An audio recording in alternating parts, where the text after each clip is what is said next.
3 দিন ধরে পাথর আমদানি বন্ধ থাকায় লালমনিরহাটের বুড়িমারি স্থলবন্দরে 6,000 শ্রমিক কর্মহীন হয়ে পড়েছে।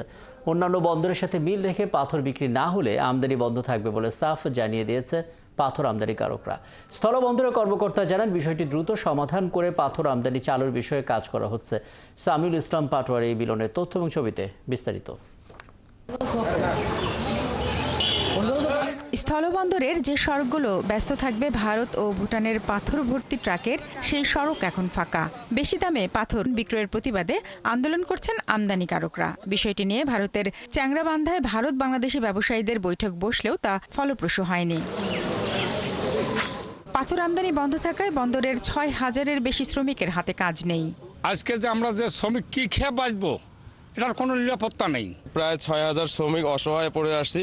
6,000 শ্রমিক অসহায় মানে 6,000 পরিবার অসহায়। ভুটানের পাথর প্রতি টন $16 পরিবর্তে $14 অথবা $15। ভারতের পাথর $10 নিচে বিক্রির দাবি আমদানিকারকদের। এ দামে পাথর না হলে লোকসান হচ্ছে বলে দাবি আমদানিকারকদের। প্রত্যেকটা এলসিতে আমরা নিম্নত 70,000 থেকে 1 লাখ টাকা পর্যন্ত আমরা লস করতেছি।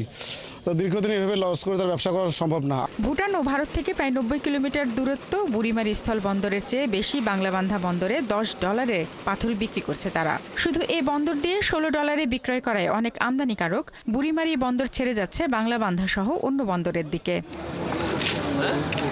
3 দিন ধরে বুড়িমারি স্থলবন্দরে পাথর আমদানি বন্ধ হয়ে পড়ে সরকার কয়েক কোটি টাকা রাজস্ব আদায় থেকে বঞ্চিত হয়ে পড়েছে এ দাবি পাথর ব্যবসায়ীদের। পাথরের মূল্য না কমলে আমদানি বন্ধ থাকবে বলে সাফ জানিয়েছে ব্যবসায়ী নেতারা। আমাদের না পোষালে আমরা নিব না, যেহেতু পোষাচ্ছে না আমরা সবাই ক্ষতিগ্রস্ত হচ্ছি। আমাদের কেউ দেওয়ালে পিঠ থেকে গেছে, আমার ব্যাংক দিব না, আমরা এই জন্য আমরা নিচ্ছি না। দ্রুত সমস্যা সমাধানের চেষ্টা চালানো হচ্ছে বলে জানালেন স্থলবন্দরের কর্মকর্তারা। তাদের ওই ডলারের যেই সমস্যাটা এই ব্যাপারে তো বিস্তারিত আমার মনে হয় যে ব্যবসায়ীদের সাথে কথা বললে ভালো হয়। তো বন্দরের অন্যান্য ডেলিভারি স্বাভাবিক অবস্থায় আছে। বন্দরের কাস্টমস সহকারী কমিশনার জানালেন, বন্দরে আমদানি রপ্তানি বন্ধের প্রভাব রাজস্বের উপর পড়ছে। দ্রুত সমস্যা সমাধানের জন্য ব্যবসায়ীদের উদ্যোগ নিতে হবে। আমরা আমাদের কাস্টমসের পক্ষ থেকে আমাদের অফিস চলমান রয়েছে। তো আমদানি রপ্তানি যদি শুরু হয়, অবশ্যই আমরা আমাদের কার্যক্রম চালিয়ে যাচ্ছি। আমাদের যে রুটিন ওয়ার্ক সেগুলো আমরা কাজ করছি। বুড়িমারি স্থলবন্দর দিয়ে গত রোববার থেকে ভারত ভুটান থেকে অনির্দিষ্ট সময়ের জন্য পাথর আমদানি বন্ধ রয়েছে। শারমিন স্বপ্না, ৭১।